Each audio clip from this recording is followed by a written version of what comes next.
Detail में analysis कर पाते हैं। ये बात हमेशा ध्यान रखें कि पढ़ाई करने के दो तरीके होते हैं। कई बार स्टूडेंट शुरुआती सिंप्लिसिटी को देख करके अट्रैक्ट हो जाता है, वो सोचता है कि स्ट्रेट लाइन पर एक बार पढ़ें तो ज्यादा कंफर्टेबल रहेगा।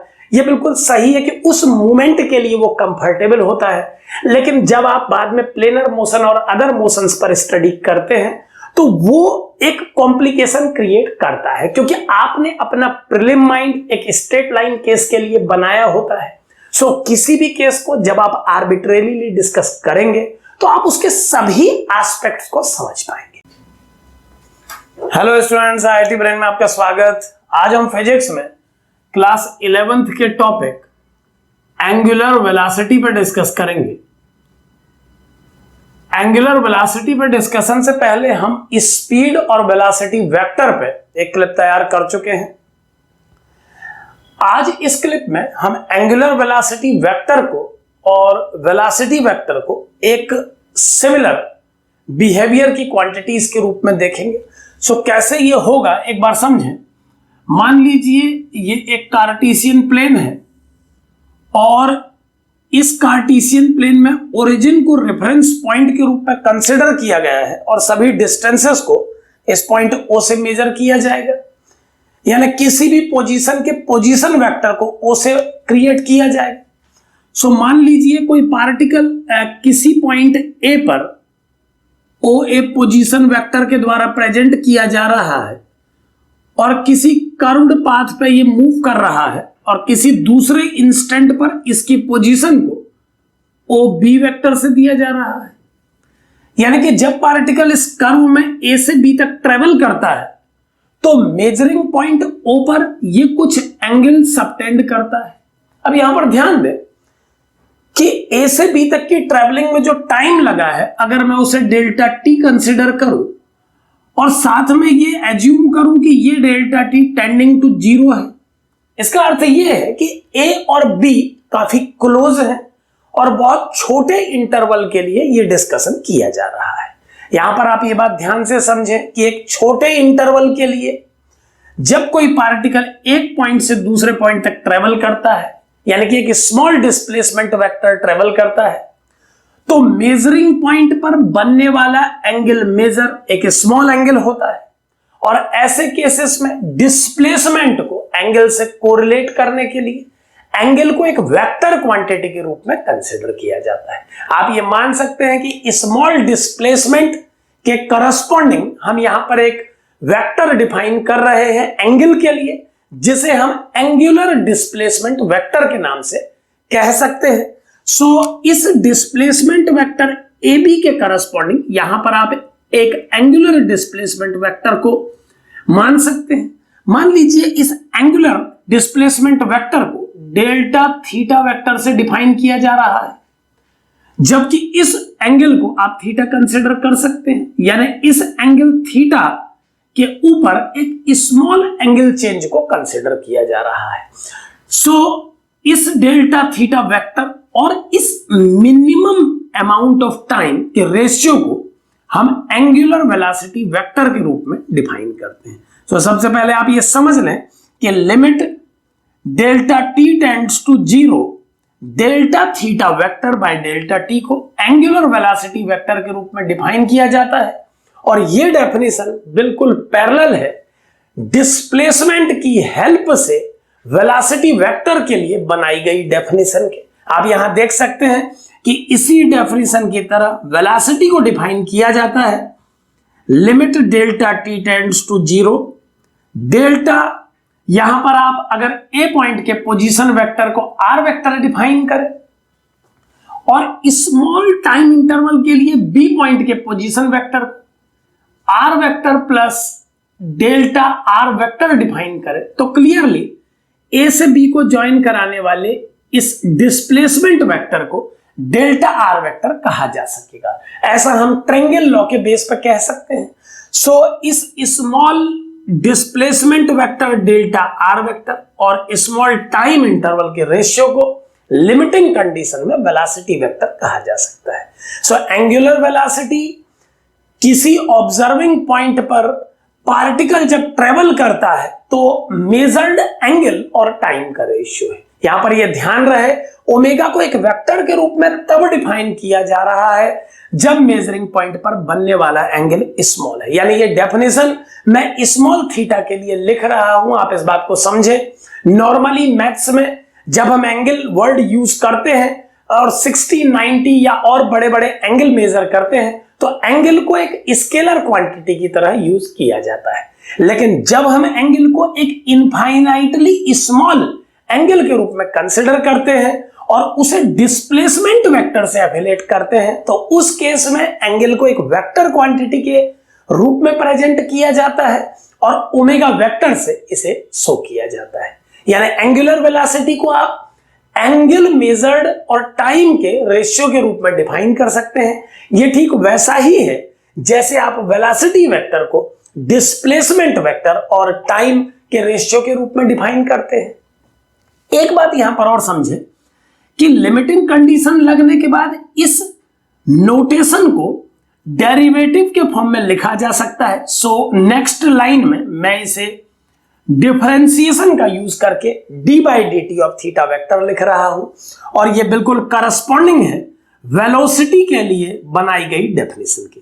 हम वेलोसिटी को पोजीशन वेक्टर के टाइम के रिस्पेक्ट में बनाए गए डेरिवेटिव के टर्म में प्रेजेंट करते हैं। एक बात आप यहां पर ध्यान रखें, डिस्प्लेसमेंट वेक्टर को हम वेलोसिटी वेक्टर से कनेक्ट कर रहे हैं और एंगुलर डिस्प्लेसमेंट वेक्टर को हम एंगुलर वेलोसिटी वेक्टर से कनेक्ट कर रहे हैं। एंगल को इस पूरे डिस्कशन में हम एंगुलर डिस्प्लेसमेंट वेक्टर के रूप में जान रहे हैं, एंगुलर डिस्प्लेसमेंट वेक्टर के रूप में इसे समझा रहे हैं। सो ओमेगा को कुछ इस तरह से प्लेटफॉर्म दिया जा सकता है, इस तरह से ओमेगा की डेफिनेशन बनाई जा सकती है एंगल के चेंज होने के रेट के फॉर्म में। अब एक बात यहां पर और समझे कि इस पूरे डिस्कशन में जब पार्टिकल ए से बी तक ट्रेवल कर रहा है तो एक ऑब्जर्विंग पॉइंट को कंसीडर करने की रिक्वायरमेंट है, क्योंकि आप ये जानते हैं कि अगर कोई पार्टिकल ट्रेवल कर रहा है तो किसी पॉइंट पे ही एंगल के मेजर को देखा जा सकता है। यहां पर आप ध्यान दें, मैं ये कहना चाहता हूं कि जब आप किसी पार्टिकल के लिए ओमेगा को डिफाइन करते हैं तो उस पार्टिकल के लिए ओमेगा को डिफाइन करना तभी पॉसिबल हो पाता है जब आप किसी ऑब्जर्विंग पॉइंट को डिफाइन करते हैं। अगर आप इस ऑब्जर्विंग पॉइंट को ओ पॉइंट के बजाय किसी दूसरे पॉइंट ओ डैश पे डिफाइन करें तो आप ध्यान से देखें इस डायग्राम में, अब इस पॉइंट ओ डैश पर बनने वाला एंगल मेजर डिफरेंट होगा। आप ये देख सकते हैं कि ये सेम डिस्प्लेसमेंट वेक्टर इस पॉइंट ओ पर जो एंगल सबटेंड कर रहा है वही एंगल ओ डैश पर सबटेंड नहीं कर रहा है। इस बात को सिंपली अगर मैं आपको समझाना चाहूं तो आप इस एग्जांपल से समझें कि अगर एक सर्किल में एक पार्टिकल सरकमफ्रेंस पे ए पॉइंट से बी पॉइंट तक ट्रेवल कर रहा है और मान लीजिए कि ये ए बी डिस्प्लेसमेंट काफी स्मॉल है, यहां पर डिस्प्लेसमेंट्स को काफी बड़े वेक्टर के रूप में दिखाया जा रहा है ताकि आप इसे क्लियरली समझ सकें। लेकिन आप ये माइंड मेकअप रखें इस पूरे डिस्कशन में कि हम delta T tending to zero condition पे डिस्कस कर रहे हैं। सो चित्र की क्लैरिटी के लिए ऐसा किया जा रहा है, आप ये बात ना भूलें। अब पार्टिकल जब ए से बी तक ट्रेवल करेगा तो सेंटर पे वो एक एंगल सबटेंड करेगा और अगर मैं ऑब्जर्विंग पॉइंट को ओ से चेंज करके ओ डैश पे शिफ्ट कर दूं तो आप समझ सकते हैं कि यही displacement vector A B circumference पे भी एक एंगल सबटेंड करेगा। ये एग्जांपल मैंने इसीलिए उठाया क्योंकि बच्चे सर्किल से रिलेटेड थ्योरम्स को जानते हैं। ये उन्हें मालूम होता है कि किसी सर्किल का कोई कॉर्ड सेंटर पे जितना एंगल सबटेंड करता है उसका हाफ एंगल सरकमफ्रेंस पे सबटेंड करता है। तो क्लियरली इस केस में अगर ए बी स्मॉल वेक्टर डिस्प्लेसमेंट वेक्टर ने सेंटर पॉइंट ओ पर थीटा एंगल सबटेंड किया है तो सरकमफ्रेंस पर सबटेंडेड एंगल थीटा बाय 2 होना चाहिए। और क्लियरली अगर स्थिति कुछ इस तरह से है तो फिर ओ पॉइंट पर जो ऑब्जर्वर इस डिस्प्लेसमेंट वेक्टर को मेजर कर रहा है उसके लिए पार्टिकल की एंगुलर वेलोसिटी अगर ओमेगा होगी तो सरकमफ्रेंस पे बैठे ऑब्जर्वर के लिए यही एंगुलर वेलोसिटी ω/2 हो जाएगी। तो आप इस बात को समझें कि एक पार्टिकल जब किसी पाथ पे ट्रेवल करता है तो उसके एंगुलर वेलोसिटी को डिफाइन नहीं किया जा सकता है। यह बात आप बिल्कुल क्लियर समझें कि कोई पार्टिकल चाहे स्ट्रेट लाइन पे चले या कर्व पे चले, वो केवल चल रहा है, उससे एंगुलर वेलोसिटी को एफिलेट नहीं किया जा सकता। यहां पर मैं बता देना चाहूंगा कि जब हम लगातार अपने चैप्टर्स कंप्लीट करते करते रोटेशनल मोशन चैप्टर में पहुंचेंगे तो उस चैप्टर में हम आपके साथ ये डिस्कस करेंगे कि एंगुलर वेलोसिटी टर्म एक बॉडी के लिए डिफाइन किया जाने वाला टर्म है, न कि एक पार्टिकल के लिए। यहां पर एक पार्टिकल के लिए ओमेगा वर्ड यूज किया जा रहा है, तो इस बात को बिल्कुल क्लियरली समझें कि ये वर्ड इस चैप्टर में तभी मीनिंगफुल बन पाएगा जब आप इस पार्टिकल के मोशन के अलावा एक ऑब्जर्विंग पॉइंट को भी साथ में डिफाइन करेंगे। यानी बिना ओ को डिफाइन किए हम ये कह सकते हैं कि ये पार्टिकल केवल चल रहा है।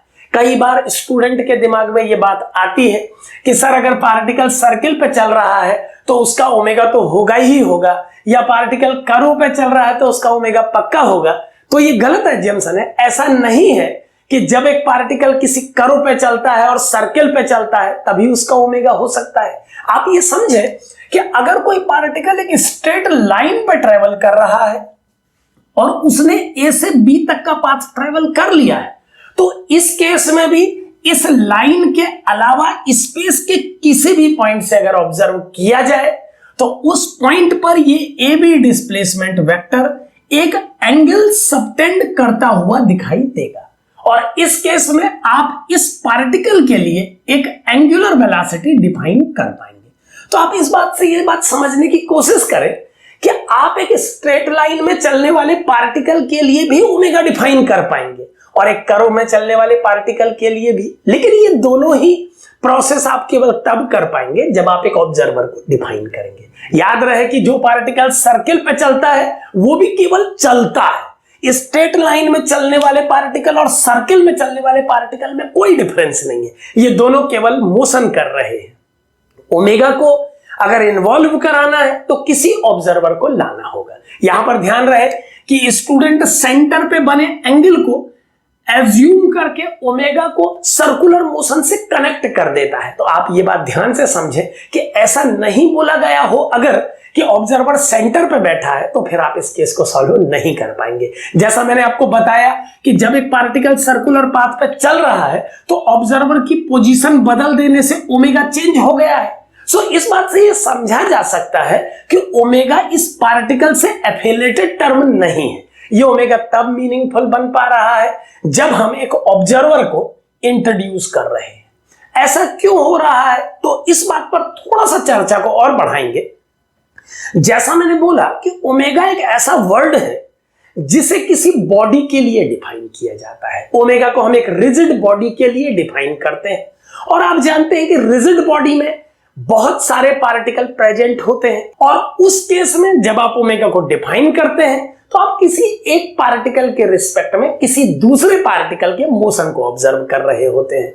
यहां पर जब एक पार्टिकल ट्रेवल करता है तो जब आप एक ऑब्जर्वर को एज्यूम करते हैं तो आप ये माइंड मेकअप करते हैं कि ऑब्जर्वर और उस पार्टिकल की पोजीशन को ज्वाइन करा के एक बॉडी क्रिएट हो रही है। आप इस पार्टिकल और इस ऑब्जर्वर की पोजीशन को ज्वाइन करा के इस लाइन को, इस वेक्टर को एक रिजिड बॉडी मान लीजिए, और जब आपसे कोई ये कहता है कि सर ये पार्टिकल का ओमेगा बताइए, तो आप ये माइंड मेकअप करें कि आप इस रिजिड रॉड की एंगुलर वेलोसिटी कैलकुलेट कर रहे हैं। अब ये बात क्लियरली समझे कि अगर ऑब्जर्वर की पोजीशन को फिक्स न किया जाए तो फिर इस केस में आप किस बॉडी को रोटेट होता हुआ जस्टिफाई करेंगे और किस बॉडी का ओमेगा एक्सप्लेन करेंगे। सो बिल्कुल याद रखें, स्टूडेंट्स को यह बात बिल्कुल दिमाग में रहनी चाहिए कि ओमेगा को डिफाइन करने के लिए पहले ऑब्जर्वर को डिफाइन करना जरूरी है, और इस ऑब्जर्वर को डिफाइन करना केवल इसीलिए जरूरी है ताकि ऑब्जर्वर को डिफाइन करने के बाद हमें कम से कम एक रिजिड बॉडी से इस टॉपिक को कनेक्ट करने के लिए दो पार्टिकल मिल सके, और अब इन दोनों पार्टिकल को ज्वाइन करा के बनने वाली इस लाइन को मैं एक रिजिड बॉडी मान रहा हूं, और जब मैं डिफाइन कर रहा हूं इस पार्टिकल की एंगुलर वेलोसिटी को, तो एक्चुअल में मैं इस रॉड की एंगुलर वेलोसिटी को डिफाइन कर रहा हूं। आप ऐसा माइंड मेकअप करके इस टॉपिक को समझें। एक बात पे और आए, स्ट्रेट लाइन में चलने वाले पार्टिकल के लिए भी हम एंगुलर वेलोसिटी डिफाइन कर रहे हैं, और ये बिल्कुल होना चाहिए, क्योंकि अगर स्ट्रेट लाइन पे चलने वाले पार्टिकल को ऑब्जर्व करने के लिए मैं एक ऑब्जर्वर को ओ पॉइंट पे प्लेस कर दूं जो कि इस लाइन पे नहीं है, तो इस केस में भी ऑब्जर्वर और ए को ज्वाइन कराने वाली रॉड को घूमता हुआ देखा जा सकता है। सो ओमेगा का एफिलिएशन किसी पार्टिकल से नहीं होता। ओमेगा को पार्टिकल से कनेक्ट करने के लिए ऑब्जर्वर को लेना पड़ता है ताकि हम अपनी रिजिड बॉडी रिक्वायरमेंट को पूरा कर सकें। तो एक्चुअल में जब हम किसी पार्टिकल का ओमेगा बताते हैं तो हम उस पार्टिकल का ओमेगा नहीं बताते हैं, हम उस रॉड का, उस लाइन का ओमेगा बता रहे होते हैं जो उस पार्टिकल और ऑब्जर्वर को ज्वाइन कराती है। और यही वजह है कि ऑब्जर्विंग पॉइंट को बदल देने से किसी पार्टिकल का ओमेगा बदल जाता है, जो कि रिजिड बॉडी के केस में कभी नहीं होता। यह बात हम सीखेंगे जब हम रोटेशनल मोशन पर डिस्कशन करेंगे। सो ओमेगा को एक पार्टिकल के लिए इस तरह से ऑब्जर्वर को यूज करके डिफाइन किया जा सकता है। किसी पार्टिकल का ओमेगा ऑब्जर्वर डिपेंडिंग होता है। ऑब्जर्वेशन किस पॉइंट से किया जा रहा है इस पर डिपेंड करता है कि किसी पार्टिकल का ओमेगा कितना कैलकुलेट होगा। सो इस तरह से आप ओमेगा टर्म को समझ सकते हैं। हम ये देख पा रहे हैं इस पूरे डिस्कशन में कि ओमेगा वेक्टर और वी वेक्टर एक दूसरे के करस्पॉन्डिंग रोल प्ले कर रहे हैं। अब एक टॉपिक की तरफ मैं आपको ले जाना चाहता हूं। अपने वेक्टर एनालिसिस क्लिप्स में हमने ये बात बताई थी कि किसी भी टर्म का जब एक रोटेशनल कन्वर्जन क्रिएट होता है तो उस रोटेशनल कन्वर्जन और ट्रांसलेशनल टर्म के बीच में एक रिलेशन क्रिएट होता है, और इस रिलेशन को आर वेक्टर की हेल्प से लिखा जा सकता है। सो अगर मैं डी थीटा वेक्टर और डी आर वेक्टर को उस फॉर्मूले की हेल्प से रिलेट करना चाहूं जो हमने क्रॉस प्रोडक्ट में सिखाया था, तो क्या सिचुएशन बनेगी एक बार समझें। यह सब मैं यहां से हटा रहा हूं, ये आप समझ चुके हैं। तो इस रोटेशनल टर्म और उसके करस्पॉन्डिंग टर्म के बीच में जो रिलेशन बनता है उसे समझने के लिए आप इस डायग्राम पे आए। मान लीजिए एक सर्किल में एक पार्टिकल मूव कर रहा है किसी पॉइंट ए से बी तक। यहां पर ये माइंड मेकअप रखें कि ये डिस्प्लेसमेंट पिछले सभी डिस्प्लेसमेंट की तरह स्मॉल है, और मान लीजिए उस सर्किल का सेंटर पॉइंट ओ है जहां से आप इस एक्सपेरिमेंट को ऑब्जर्व कर रहे हैं। सो ए पॉइंट को ओ से ज्वाइन कराने वाली लाइन को ए के पोजीशन वेक्टर के रूप में समझा जा सकता है, और हम इसे आर वेक्टर से डिफाइन कर रहे हैं। ठीक इसी प्रकार बी की पोजीशन को R plus D R vector के रूप में डिफाइन किया जा रहा है। क्लियरली ट्रायंगल लॉ से इस ए बी वेक्टर को डी आर वेक्टर कहा जा सकता है। अब ध्यान दें कि इस डी आर वेक्टर को हम कनेक्ट करना चाहते हैं उस डी थीटा वेक्टर से जो सबटेंड हो रहा है ओ पॉइंट पर। मान लीजिए ये angular displacement vector D theta vector है। एक बात यहां पर ध्यान दें कि डी थीटा जिसे एक वेक्टर क्वांटिटी के रूप में एक्सप्लेन किया जा रहा है, उसकी डायरेक्शन को जानने के लिए आपको अपने राइट हैंड की फिंगर्स को कर्ल कराना होगा मेजर के अलोंग। तो थंब आपको इंडिकेशन देगा इस वेक्टर की डायरेक्शन के लिए।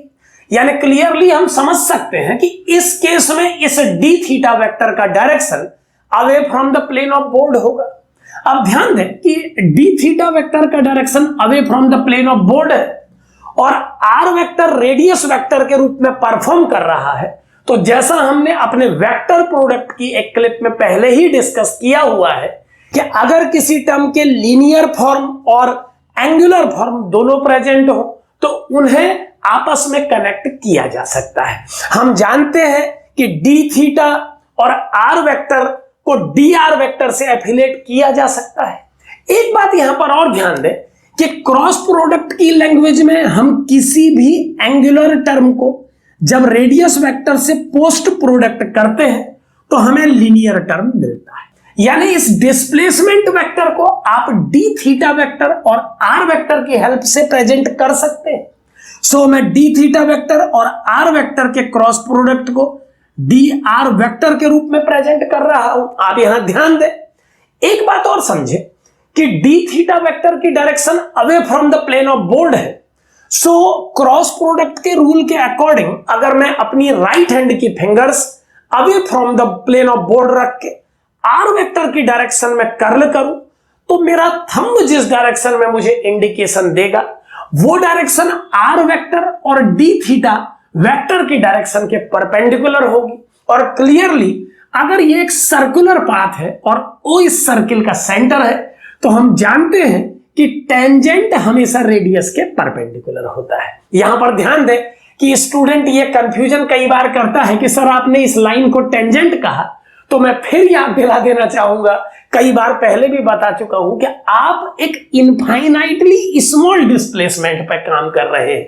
इस चित्र को देख के माइंड मेकअप न करें, आपको क्लैरिटी से सब कुछ दिखे इसके लिए डायग्राम में ए बी को दूर रखा गया है। लेकिन limiting condition delta T tends to 0 के अकॉर्डिंगली ये बी पॉइंट ए के नियरेस्ट होगा, आप ये बात जानते हैं। और अगर बी को शिफ्ट कर दिया जाए ए के बिल्कुल नियर बाय तो फिर ए बी लाइन को ज्वाइन कराने से हम समझ सकते हैं कि एक टेंजेंशियल लाइन बनेगी जो कि ए पर डाले गए टेंजेंट की ही तरह होगी। और हम जानते हैं कि टेंजेंट रेडियस के परपेंडिकुलर होता है। सो इस केस में डी आर वेक्टर को D theta vector cross R vector लिखा जा सकेगा। इस बारे में हम अपने क्रॉस प्रोडक्ट के क्लिप में डिस्कस कर चुके हैं कि किसी भी क्वांटिटी के अगर एंगुलर और लीनियर दोनों फॉर्म अवेलेबल है तो उन्हें कुछ इस तरह से रिलेट किया जा सकता है। यह रिलेशन दो तरीके से लिखा जाता है। कुछ क्वांटिटीज में लीनियर टर्म को एंगुलर के टर्म में प्रेजेंट किया जाता है तो आर को पोस्ट प्रोडक्ट किया जाता है, और जिन क्वांटिटीज में लीनियर टर्म की हेल्प से एंगुलर टर्म को प्रेजेंट किया जाता है, जैसे टॉर्क को फोर्स की हेल्प से प्रेजेंट किया जाता है, तो आर को प्री प्रोडक्ट के रूप में लिया जाता है। तो याद रखें, लीनियर टर्म अगर एंगुलर को बनाएगा तो आर प्री प्रोडक्ट होगा, और अगर एंगुलर टर्म लीनियर टर्म को जनरेट करेगा तो पोस्ट प्रोडक्ट होगा। तो इस तरह से इस सर्कुलर केस में आप displacement vector, angular displacement vector और रेडियस वेक्टर को कनेक्ट कर सकते हैं। अब ध्यान दें कि यह केस हमने एक सर्कुलर केस के लिए डेवलप किया है। यहां पर आप ध्यान दें कि डी थीटा वेक्टर की तरफ फिंगर्स रख के अगर मैं आर वेक्टर की तरफ कर्ल करूं तो जो डायरेक्शन मुझे मिलेगी मैं जानता हूं कि वो डी थीटा और आर दोनों के परपेंडिकुलर होनी चाहिए। तो चूंकि सर्कुलर केस में टेंजेंट का डायरेक्शन हमेशा रेडियस के परपेंडिकुलर होता है तो सर्कुलर केसेस में डी आर वेक्टर को डी थीटा वेक्टर से कुछ इस तरह से जोड़ा जा सकेगा। यह डी आर वेक्टर के परपेंडिकुलर बनाया गया प्रोजेक्शन होगा, आप ये बात याद रखेंगे। अब अगर हम वापस अपने इसी एक्सपेरिमेंट में आए और एक ऐसे केस पर डिस्कस करें जिसमें पार्टिकल सर्किल पे नहीं घूम रहा है, किसी कर्व पे घूम रहा है, तो कर्व पे घूमने वाले पार्टिकल के लिए क्या कंडीशन बनेगी, एक बार आप उसे समझें। मान लीजिए वो हमारा ओरिजिन है और एक पार्टिकल को हम किसी कर्व पे ट्रेवल करा रहे हैं। पार्टिकल ए पॉइंट से मूव करता हुआ बी पॉइंट तक जा रहा है। मैं इसे थोड़ा और कर्वेचर दे देता हूं ताकि आपको ये बिल्कुल कर्व दिखाई दे। मान लीजिए पार्टिकल ए पॉइंट से मूव करता हुआ बी पॉइंट तक ट्रेवल कर रहा है। अब क्लियरली आप देख पाएंगे कि इस केस में जो डिस्प्लेसमेंट वेक्टर ए बी हम क्रिएट करेंगे वो A B vector R vector के परपेंडिकुलर नहीं होगा। अगर आप इस केस और इस केस को कंपेयर करें तो इस सेकंड केस में जो मैंने अब क्रिएट किया है इसमें R vector A B vector जो कि इस केस का डिस्प्लेसमेंट वेक्टर है के परपेंडिकुलर नहीं है।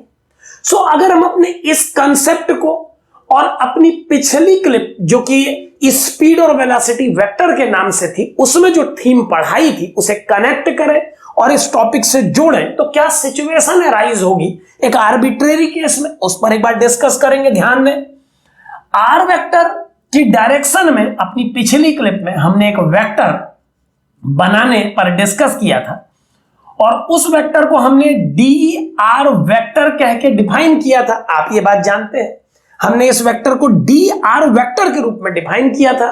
हमने ये बताया था कि अगर आप आर की डायरेक्शन में एक छोटा सा डिस्प्लेसमेंट डी आर कंसिडर करेंगे और उसे वेक्टर फॉर्म देंगे तो उसे कुछ इस तरह से प्रेजेंट किया जाएगा। जबकि ए से बी तक की ट्रेवलिंग में ये जो ए बी डिस्प्लेसमेंट वेक्टर है, इसे इस ओ बी वेक्टर जो कि R plus D R vector है की हेल्प से डी आर वेक्टर लिखा जा सकता है।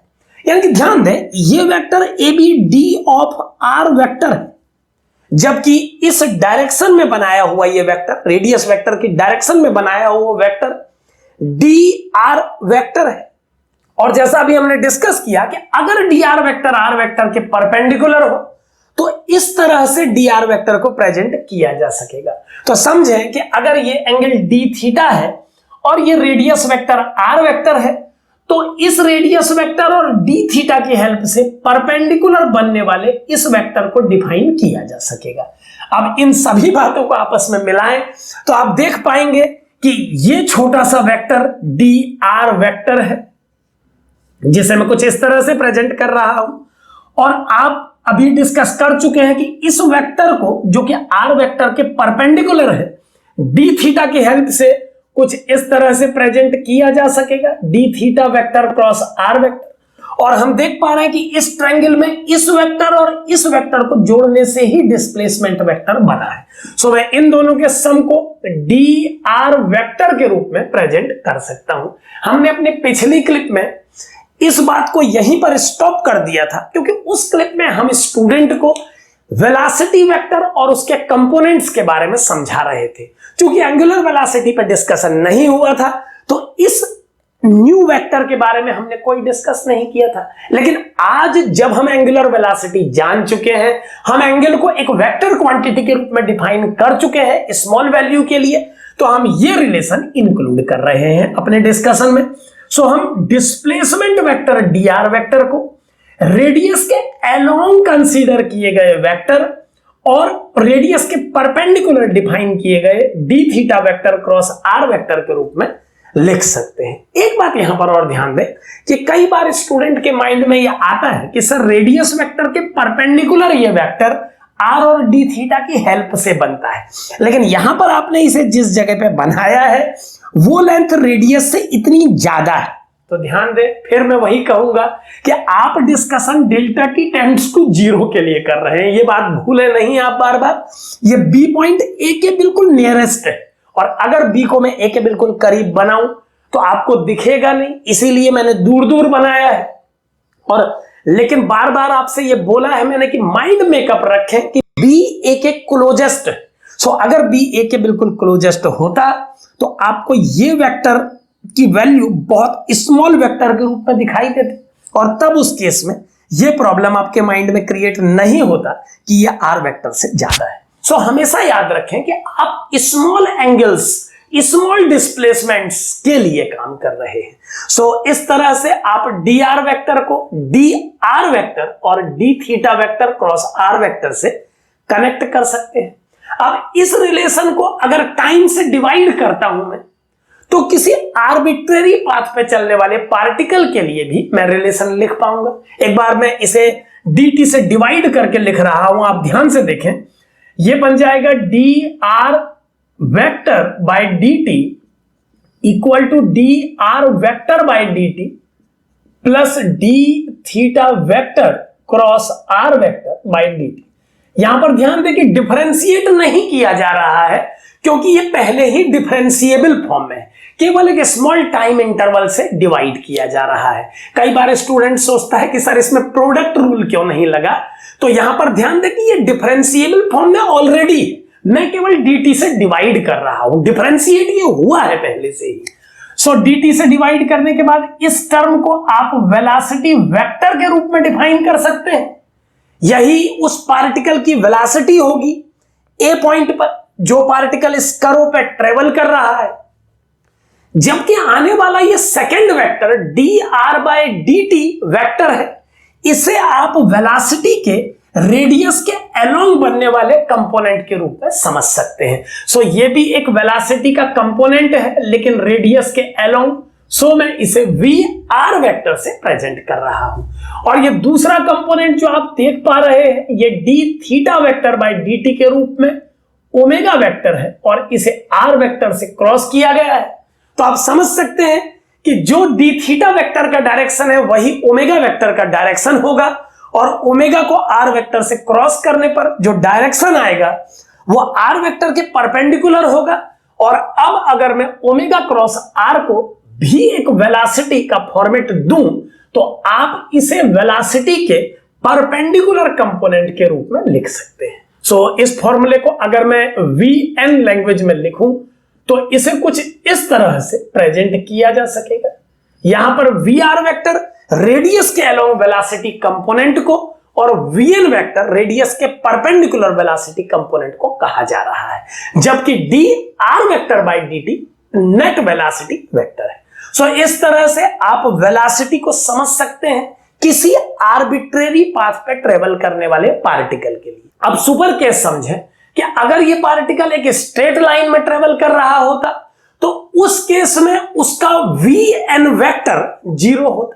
आप समझ सकते हैं कि अगर पार्टिकल एक स्ट्रेट लाइन में ट्रेवल करेगा तो उसके मोशन में वेलोसिटी का कोई भी कंपोनेंट रेडियस के परपेंडिकुलर डायरेक्शन में नहीं बनेगा। सो उस केस में v vector V R vector के इक्वल होगा, यानी उस केस में डी आर वेक्टर और डी आर वेक्टर में कोई डिफरेंस नहीं रहेगा। दूसरे केस पे आते हैं, अगर आप किसी सर्कुलर मोशन के लिए डिस्कस कर रहे हैं तो आप जानते हैं कि इस केस में डिस्प्लेसमेंट रेडियस वेक्टर के केवल परपेंडिकुलर होगा और रेडियस के अलोंग डायरेक्शन में डी आर वेक्टर जो आपने कंसीडर किया था उसकी वैल्यू 0 होगी। इस पूरे डिस्कशन में डी आर वेक्टर को रेडियस के अलोंग एक वेक्टर के रूप में डिफाइन किया गया है। So D R vector circular case में 0 होगा एंड फाइनल आंसर में वी वेक्टर को आप केवल वी एन वेक्टर यानी ओमेगा क्रॉस आर लिख पाएंगे। तो सर्कुलर मोशन में पार्टिकल की वेलोसिटी को ओमेगा क्रॉस आर से प्रेजेंट किया जाएगा। स्ट्रेट लाइन मोशन में वेलोसिटी को वी आर वेक्टर से प्रेजेंट किया जाएगा, जबकि एक पार्टिकल अगर कर्व पे चल रहा है तो उस केस में आपको नेट वेलोसिटी को दोनों कंपोनेंट्स की हेल्प से लिखना होगा। सो इस तरह से ओमेगा को क्लियरली समझें, ये समझें कि ओमेगा एक पार्टिकल के लिए नहीं होता है, ये एक रिजिड बॉडी के लिए डिफाइन किया जाने वाला टर्म है। यही वजह है कि जब तक हम पार्टिकल डायनेमिक्स पर डिस्कस करते रहेंगे, पार्टिकल काइनेमेटिक्स पढ़ते रहेंगे, तब तक ओमेगा को डिफाइन करने के लिए हमें एक ऑब्जर्विंग पॉइंट का रिक्वायरमेंट रहेगा, ताकि हम ऑब्जर्विंग पॉइंट और उस पार्टिकल को ज्वाइन करा के एक रिजिड बॉडी को एज्यूम कर सके अपने माइंड में। एक बात पे और ध्यान दें कि इस पूरे डिस्कशन में एक आर्बिट्रेरी पाथ पर चलने वाले पार्टिकल की वेलोसिटी पे डिस्कस किया गया है, लेकिन उसके सुपर केस के रूप में हमने समझा है कि हम स्ट्रेट लाइन मोशन और सर्कुलर मोशन जैसे कंसेप्ट्स को भी कवर कर सकते हैं। सो इस टॉपिक में डिस्कस किए गए डी आर वेक्टर और डी आर वेक्टर के डिफरेंस को क्लियरली समझें। आप इन दोनों में कंफ्यूजन न करें। ये दोनों वेक्टर किसी भी पार्टिकल के लिए सिमिलर नहीं होंगे अगर वो कर्व पे चल रहा है, जबकि स्ट्रेट लाइन में चलने वाले पार्टिकल के लिए इन दोनों के मीनिंग सेम होंगे। सो इन सभी बातों पर ध्यान दें। एंगुलर वेलोसिटी को पढ़ना बहुत जरूरी होता है उन केसेस में जहां पार्टिकल एक कर्व पे चलता है। जिस कंसेप्ट को मैं आपके सामने रखने की कोशिश कर रहा हूं उसमें मैं स्ट्रेट लाइन और प्लेनर मोशन को डिफर नहीं कर रहा हूं। आप ये देख रहे हैं कि पहले ही लेक्चर से हमने आर्बिट्रेरी पाथ पर डिस्कशन स्टार्ट किया है, क्योंकि हम जानते हैं कि आर्बिट्रेरी पाथ पर डिस्कशन करके उस डिस्कशन को नॉर्मल केसेस पर एक्सप्लेन किया जा सकता है। हम आर्बिट्रेरी पाथ पर चलने वाले पार्टिकल के लिए इस रिजल्ट को बनाने के बाद इस रिजल्ट में से स्ट्रेट लाइन और सर्कुलर मोशन जैसे रिजल्ट्स पता लगा सकते हैं। सो आर्बिट्रेरी पाथ पर डिस्कशन करें, आर्बिट्रेरी केसेस ही पढ़ें। इससे एक बेनिफिट मिलता है कि आप किसी क्वेश्चन पर डिटेल में एनालिसिस कर पाते हैं। ये बात हमेशा ध्यान रखें कि पढ़ाई करने के दो तरीके होते हैं। कई बार स्टूडेंट शुरुआती सिंप्लिसिटी को देख करके अट्रैक्ट हो जाता है, वो सोचता है कि स्ट्रेट लाइन पर एक बार पढ़ें तो ज्यादा कंफर्टेबल रहेगा। ये बिल्कुल सही है कि उस मोमेंट के लिए वो कंफर्टेबल होता है। लेकिन जब आप बाद में प्लेनर मोशन और अदर मोशंस पर स्टडी करते हैं तो वो एक कॉम्प्लिकेशन क्रिएट करता है, क्योंकि आपने अपना प्रीलिम माइंड एक स्ट्रेट लाइन केस के लिए बनाया होता है। सो किसी भी केस को जब आप आर्बिट्रेरीली डिस्कस करेंगे तो आप उसके सभी एस्पेक्ट्स को समझ पाएंगे। तो हम अपने सभी क्लिप्स में ये कोशिश करते हैं और आगे भी करेंगे कि किसी भी डिस्कशन को आर्बिट्रेरीली डिस्कस किया जाए, एक आर्बिट्रेरी केस बना के उसे समझा जाए, ताकि उस केस के सुपर केस के रूप में हम और सभी केसेस को आपको समझा सके। इस प्रोसेस से हम एक टॉपिक को कई बार पढ़ने से भी बच जाते हैं और एक बार में ही उसके सभी पहलुओं पर डिस्कस कर पाते हैं। Thank you.